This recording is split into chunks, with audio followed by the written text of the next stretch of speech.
If you've ever been on Twitter before, you have seen some crazy Oki setups in this game. You've seen Bedman put you in block stun for 4 days.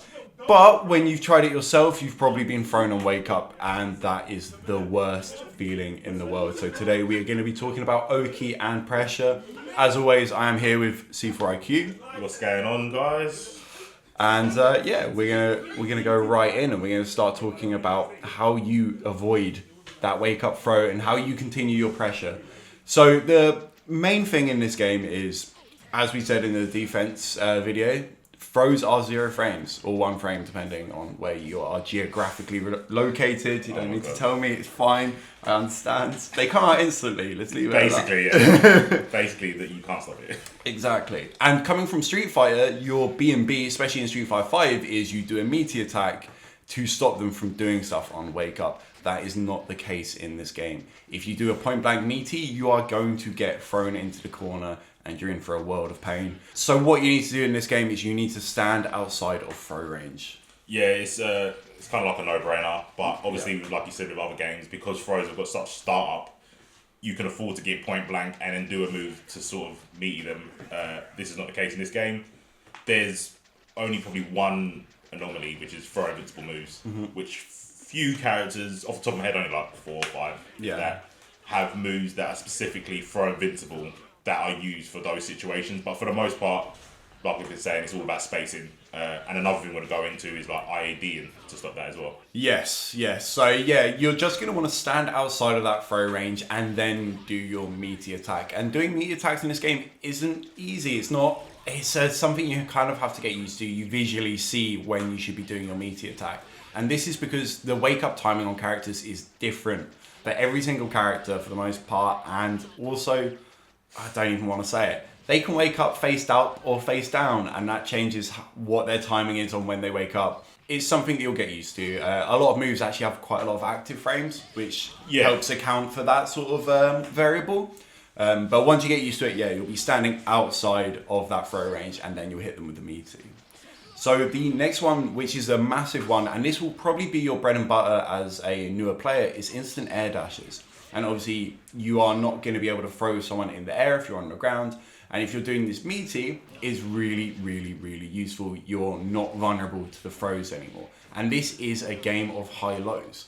Yeah, for the most part, especially at like a beginner sort of intermediate level, the only thing you'll be looking to block is strings that we'll get into later and IADs, and recognizing what the character can do or what the player likes to do. Some characters can get away with doing up to like 5, 6, 7 overheads before they land and go for a low. Others are limited and they can't do as many. The main thing you need to take away from this is that we are saying about throws being super quick. If you're not in throw range, a heavy attack comes out and left the OS in it. Yes. Even if the OS in it, it's going to be an attack that has startup. So an IAD, meaty will hit them. Yeah, and it's a really basic one. As Mace is saying, you can hit a lot of times in the air if you're using those quick buttons.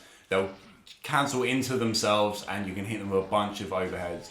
You do have to be wary of the fact that if you do your buttons too high on the opponent, you'll be negative and be throwable, which is something that also happens to a lot of newer players. Is you go for the air series, and your last move is just a little bit too far off the ground, and then you'll just get thrown through your trouble. This is another thing, as we always say, that will come from practice and playing. Play a whole bunch, just keep going for the instant air dash stuff, and you'll get the hang of it, because everyone will be mashing throw. They will, especially if you play ST players. Yeah. ST players seem to throw people out of through strings that I've seen without Insta Blocking. So shouts to you and Robo. Yeah, another breed of players that like to mash. The other one, which is a cool one, which is generally not seen in Street Fighter games as much, is Projectile Oki. And also, we're saying the word Oki as if everyone knows it, which... Okizeme. It basically literally just means you're sort of like your mix-up on their wake-up. Was it the cool kids are calling it the mix, I think it is. Oh my God, let's not talk about it. So, the mix. The mix. Yeah, Projectile Oki is another one. It has a similar effect to instant air dashes. You throw a fireball on them. A good example of this is Leo's Sonic Boom. You throw that on top of them, it pins them to the ground, and then you can go for your pressure. Worth noting, as we've said before, throws beat meaties. So if you throw a projectile and you're stood point blank to them when they wake up, you're still going to get thrown. Yeah. It's only when they're in block stun that can't throw you anymore. Yeah, you'll see this a lot if you know anyone or if yourself you play Kai and you do the grinder Oki. So you do knockdown, glyph, heavy fireball, and then you see that massive spear javelin thing come out of nowhere like a magician. You see the Kai dash towards you, you've blocked it. With that setup, if you insta block the last hit, when they land, you'll be able to throw. Yeah. If they don't insta block it, they're still in block stun when you land, so you can take advantage of that. So, like we're saying, the fireball is sort of to kind of guarantee safe pressure by eliminating the reversal option. Yeah, and this also normally works in tandem with YRCs. Yes. For a lot of characters. Obviously, this is worth noting here that every character is going to have their own way of kind of setting up this kind of Oki. Yeah. So, like we're saying, Kai has the grinder, Leo has fireballs, Milia has the disc, and Dizzy has a fucking million projectiles she can throw at you, all of them bad.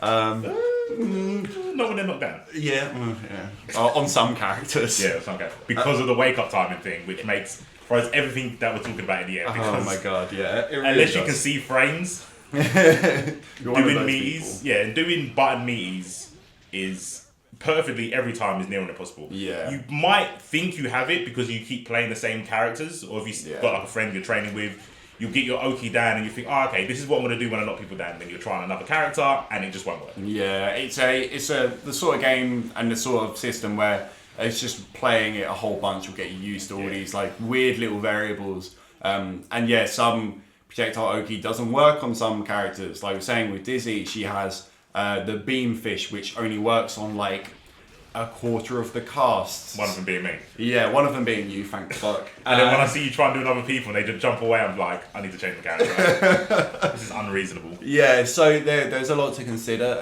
But yeah, like using moves, instant air dashes and moves with a lot of active frames are really good for this, making it a bit more consistent, a bit easier if you're just coming into the game. Now, the next part of offense, and this is a massive part of the game that I think people don't really acknowledge as being a massive part of the game when they're early on. Like even at intermediate level, they maybe don't abuse it as much as they could. Because it looks so simple and basic. Absolutely. And this is your Gatlings. And Gatlings, if you're not familiar with this phrase, it's basically just normal buttons cancelling into one another. So, your Marvel ABCs, and here it might be, your punch / heavy / Dialer combos. And the weird thing about Guilty is a lot of the time these aren't actually true strings. So these have little gaps in them and they kind of work as frame traps. If someone is mashing throw at a stupid range or at a bad time, your Gatlings will punish them, which is really, really handy because people will mash throw. Yeah, it's weird, like we were saying earlier about off mic, I forgot of it. We were saying how it's kind of reversed to most other games where Gatlings, which you would assume would be safe strings, actually work as frame traps. And staggering your pressure works better for true strings when you take into consideration stuff like FD, and that puts you in more block stun. It's quite it sounds really complex and deep, but you will, when you watch other players at your own level or higher, you'll kind of understand why they're doing the strings they're doing. There's normally a reason why they're doing a certain string. So for example, if they're doing a Gatling, they might be doing that to build up their risk. Yes. It might not be necessarily to open them up, it's just to build risk. If they're doing stagger pressures because they feel like the opponent's going to FD them, so they need to gain more distance. So they'll stagger a button, see what they're doing, then either dash forward or do another button to counter poke. Yeah. But like you said earlier, it's all about feeling at your opponent. There's no go-to pressure. Yeah. And this is the thing that we say a lot about this game with literally everything, is there are so many options in any given situation. It is really a case of feeling out what the opponent wants to do. And that's as you're saying, FDing is a very good example. Faultless defense will push you away if the opponent's doing it. So something like a Leo 6K, which pushes him forward over and over again. It's not a particularly good button in some senses. No, but it's also throw invincible. Exactly. So you can just keep doing it and he keeps getting in and you're FDing, so you're losing meter and losing resources, which is limiting you once again. And it's a big cycle here. And Insta Blocking also kind of comes into this to a certain degree, where people will use Insta Block to get out of certain Gatling strings, but then you can delay it to mess up their Insta Block timing. There's a massive amount of layers to this, and you'll see the flexibility of buttons when you start considering staggering. Yeah. So some buttons can be cancelled super late. Yeah. And this really messes with people. Yeah, definitely one thing to take away from this point is if you're watching like high level players, you need to understand a lot of the time when you see someone being overwhelmed with pressure, it's not because they can't do anything. They don't know what to do, so they don't know if they need to insta block or what move they need to insta block, or they don't want to use their meter if they're being stingy, or they're trying to see a sequence. They're trying to figure out when the gap is. So don't think that they can't do anything. You can always do something, even on defense. Yeah. You just need to assess the situation by letting them do the block string to see where the gap is or see their habit. Yeah. And this is why, as your offensive player, you need to figure out the flexibility of your Gatlings. So what move cancels into what move? Yeah. Really changes things up. So your shorter block string will be less affected by things like FD. So there's a lot of different ways that you can approach this and try and open people up. It's not as simple as maybe Street Fighter is, where it's kind of like a button, maybe a shimmy into a throw. Here there are a lot of different defense mechanics, and as such, as the offensive player, you're accounting for these. All of this might seem a little bit overwhelming. Just the first points, the standing outside of throw range and instant air dashing, those are going to get you so far as a beginner player. But this is when you're starting to get the feel for what do I do once I've landed? Yeah. And they all go back into each other. So you can cancel some Gatlings into an instant air dash and then get back into their face. Yeah, that's my favourite thing.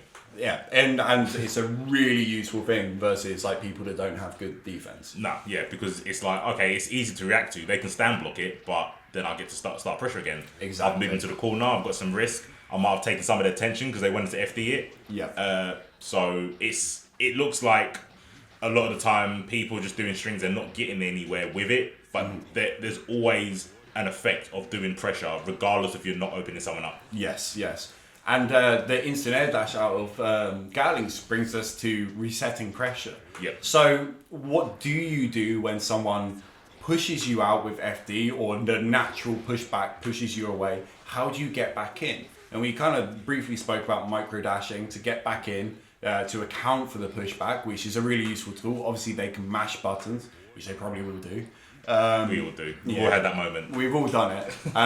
But there's a lot of tools, and Leo can throw a heavy sonic boom to reset pressure and then go back in. A lot of delay, very slow.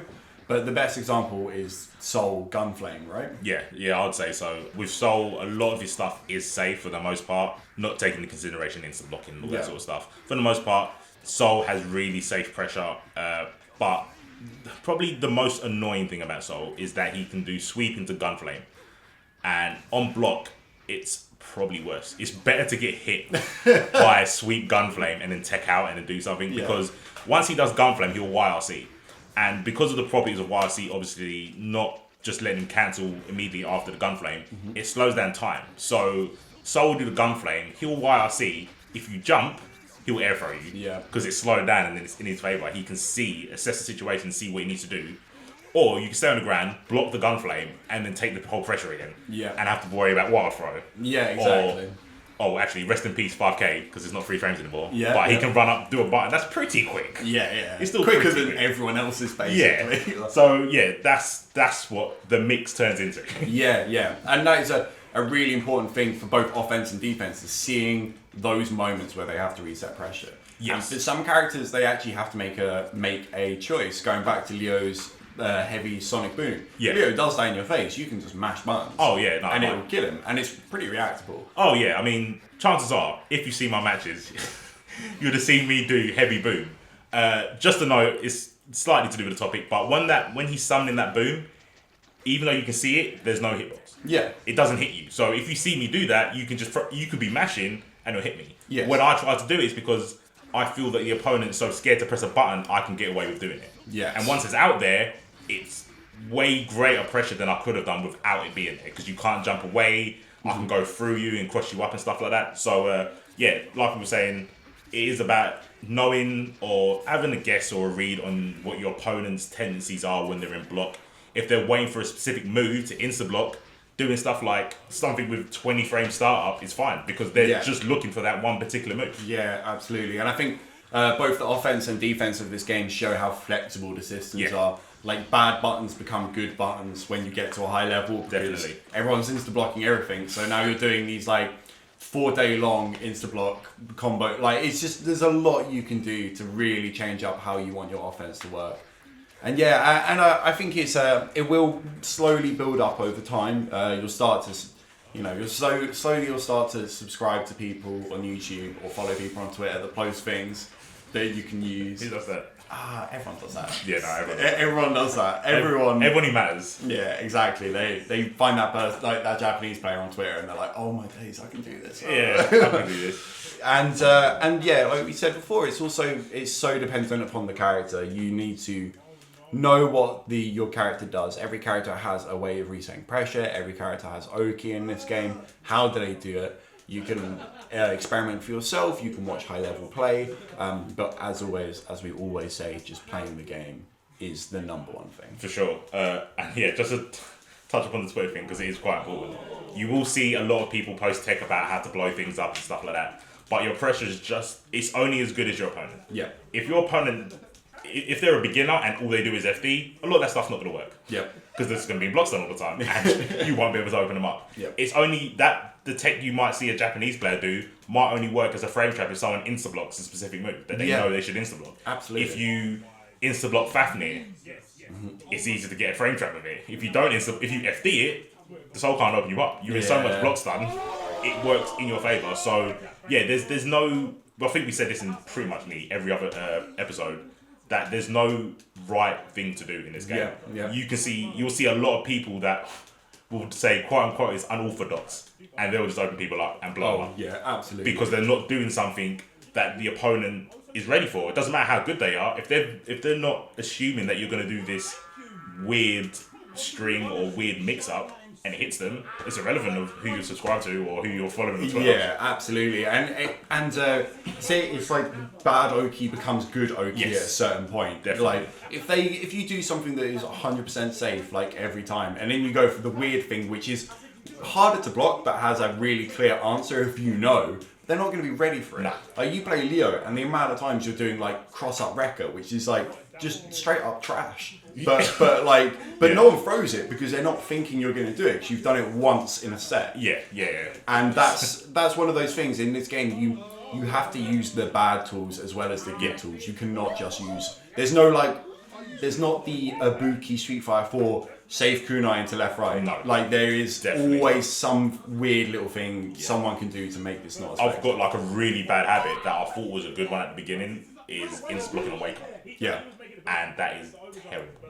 It's such a terrible thing because everything blows up. You can run up dust me and it'll work half the time because I'm not looking for that. I'm looking for the low to insta block on my wake up. Yeah. Just simple things like that. Looking for insta blocks all the time, and then putting yourself at a disadvantage because it's like I'm insta blocking, but my buttons aren't that quick. Yeah. So it's throw or get hit. So I'm insta blocking and then going straight into 5H, which is super slow. Yeah. So it makes it easier for me to get cannon. And obviously, when I started the game, I thought, well, insta blocking has to be good all the time. It's not. No, none of the mechanics in this game are good all the time. No. Like they all have flaws, like massive ones. So if you can't do certain things, don't worry about it. There's so many people that can't insta block, and there's certain things, specific matches or characters where you need to insta block, but it's not the be all or end all. No, absolutely not. And also, it's like this whole game is very, very modular. Like if you have some like nice instant air dash strings that like it's really hard to see the high low. Like you probably won't for a while need the like crazy like specific Oki. Like you'll be fine. Like you'll open people up. Don't worry about it. Like everyone. Doesn't matter if you're fab or whoever, you still get opened up by stupid shit, you know? It doesn't matter how you open the opponent up, it's that you do. Yeah, that's what absolutely. And I think that's really it for offense today. And we will be back with possibly one last video. The Christmas one. The Christmas, the Christmas episode. But also we do a whole bunch of other stuff. So recently, I've thank you very much to my housemate. I have been running sessions at my place, and we do a thing called First to Tea, which is very British. Very British, yeah, stereotypes galore. But it's basically like exhibition matches where the loser has to make the winner tea. Which you think, oh, that's not that bad. But sitting in a kitchen that's like tiny and probably quite dirty, making someone a cup of tea, and you don't know, I don't tell anyone where the things are, so you have to spend like 15 minutes looking around. It makes people really upset. And also we run around Robin, so Mace is constantly uploading like really long sets between a lot of the London players, which is, you know, really fun to watch. We just set up a mic in the room, you just hear us chatting shit and catching jokes. There's no TikTok there. There's none of this esports that we're doing now. It's profanities and it's nonsense. Stupid jokes. So yeah, if you want to just hear the utmost bollocks, then go subscribe to Situational Damage, because you can find all that sort of stuff there. And hopefully soon we'll be doing something a bit more open. Unfortunately, right now the like house sessions are a necessity due to the dwindling venues and opportunities for some of the smaller fighting games. But you know, happens. We'll work on it and get all that sorted. Sweet. So you're on Twitter. What's your Twitter nowadays? I think it's the same. I am C4. I am C4. Yeah. Again, trying to be cool with the kids and that. So yeah, I am C4. I stream a bit. Yeah, and Rev 2's out now. Yeah, Rev 2. So yeah, I'll be going back to the regular scheduled programming, which is Tuesday nights. I'll just have a Rev lobby. Everyone's welcome. I say that, but obviously there's a limit to the amount of people in the lobby. So I mean, that's a good reason to follow me on Twitter. To know when the lobby's up. Jump in. I'll try and give advice if they want it.